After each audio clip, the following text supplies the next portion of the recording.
معروف، تین معروف، لیکن تین ضروری نہیں یاد رکھی، ایک بھی، تین بھی، پانچ بھی، سات بھی اور 9 رکعتوں تک پڑھ سکتے ہیں۔ اب آئیے ایک کے بعد ایک ہم دیکھتے ہیں یہ نماز، اس کی دلیل اور اس کے بعد اس کا طریقہ، یہ ایک کیسی پڑھیں گے، تین کیسی پڑھیں گے، پانچ کیسی پڑھیں گے، سات کیسی پڑھیں گے اور 9 رکعت کیسے پڑھیں گے، ٹھیک ہے۔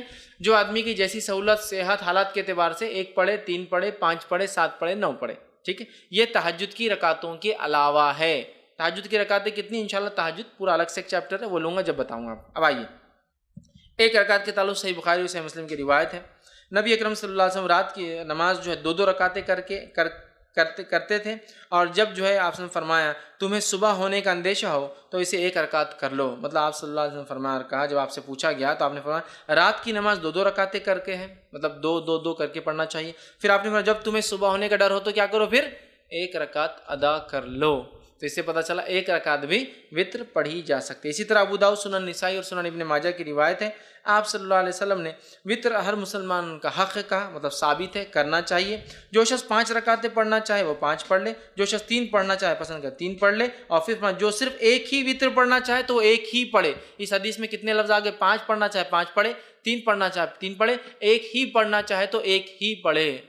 تو 5 کے لفظ حدیث میں آ گئے، 3 کے لفظ حدیث میں آ گئے اور 1 کے لفظ حدیث میں آ گئے، تو 1 رکعت بھی وطر پڑھی جا سکتی ہے۔ اسی طرح بہت سارے صحابہ کا عمل تھا، جس میں سے ایک معروف ہے جیسا کہ جو ہے معاویہ بن ابی سفیان رضی اللہ عنہ، یہ جو ہے 1 رکعت ہی ہمیشہ پڑھا کرتے تھے، ٹھیک۔ اب اسی طرح 3 رکعت والی روایت ہم دیکھ لیتے ہیں۔ تو اسی طرح جو ہے صحیح بخاری اور صحیح مسلم کی روایت ہے، عائشہ رضی اللہ عنہا فرماتی اور کہتی ہیں نبی اکرم صلی اللہ علیہ وسلم قیام اللیل کرتے، رات کی نماز پڑھتے اور پھر آخر میں 3 رکعت ادا کرتے، ٹھیک، 3 رکعت ادا کرتے اور 3 رکعت وطر پڑھتے قیام اللیل کے بعد۔ تو اس روایت میں آ گئے 3 کے الفاظ، تو 3 پڑھی جا سکتے۔ اسی طرح صحیح مسلم کی، جامع ترمذی کی اور سنن نسائی کی روایت آپ نے فرمایا، حضرت عائشہ فرماتی ہیں آپ سے قیام اللیل کرتے پھر آپ نے 3 وطر پڑھتے تھے، مطلب آپ سے پہلے قیام اللیل کرتے اس کے بعد 3 وطر پڑھتے تھے، تو یہاں 3 کے لفظ آ گئے۔ اسی طرح نبی اکرم صلی اللہ علیہ وسلم 5 رکعت بھی ثابت ہے، جو میں نے آپ کے سامنے رکھی، جیسا کہ صحیح بخاری کی روایت ہے اور صحیح مسلم میں بھی روایت متفق علیہ۔ حضرت عائشہ رضی اللہ عنہا فرماتی آپ نے فرمایا اور کہا کہ نبی اکرم صلی اللہ علیہ وسلم رات کو 13 رکعتیں پڑھا کرتے تھے اور ان میں سے 5 وطر ہوتے اور آپ صلی اللہ علیہ وسلم ان 5 وطر کے مابین بیٹھتے نہ تھے بلکہ صرف آخر میں تشہد کرتے تھے، ٹھیک۔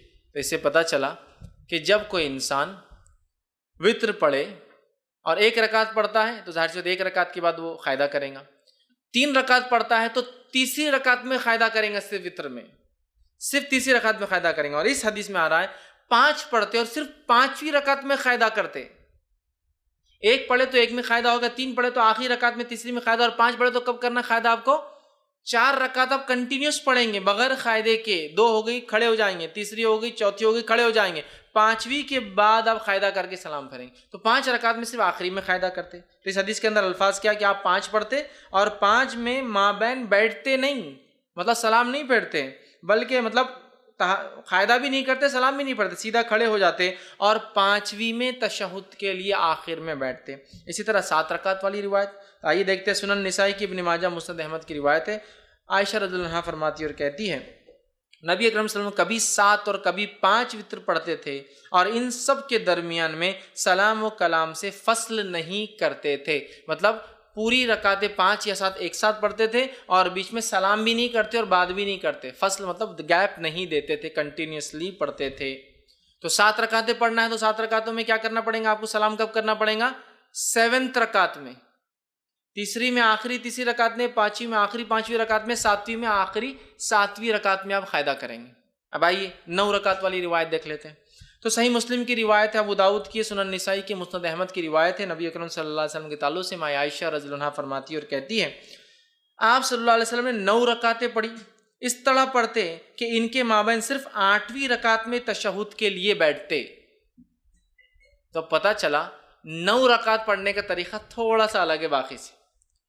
3 رکعت میں تیسری رکعت میں قاعدہ، 5 رکعت میں 5ویں رکعت میں قاعدہ، 7 رکعت میں 7ویں رکعت میں قاعدہ، 9 رکعت میں 8ویں رکعت میں قاعدہ، پھر کھڑے ہو کے 1 رکعت اور پھر 9ویں رکعت میں قاعدہ۔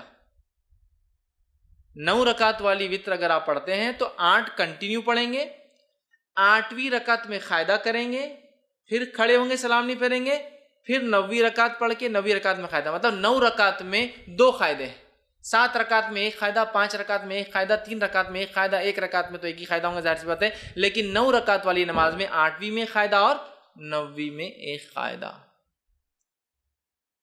تو آپ یہ نماز کو 9 رکعت تک پڑھ سکتے تھے. میں اس کے آگے اور بھی روایتیں نہیں رکھوں گا آپ کے سامنے 11 اور 13 کی، تھوڑا سا اس میں کنفیوز بھی ہوتا ہے، لیکن 9 رکعت تک بالکل علماء کے بغیر کسی اختلاف کے اتنی باتیں ثابت ہے، یاد رکھیے. لیکن اس سے زائد بھی کوئی پڑھتا ہے تو ہم اس کو برا نہیں کہیں گے، چونکہ اس میں اختلاف ہے اور بہت سارے آثار ملتے ہیں کہ ایسا صحابہ نے کیا.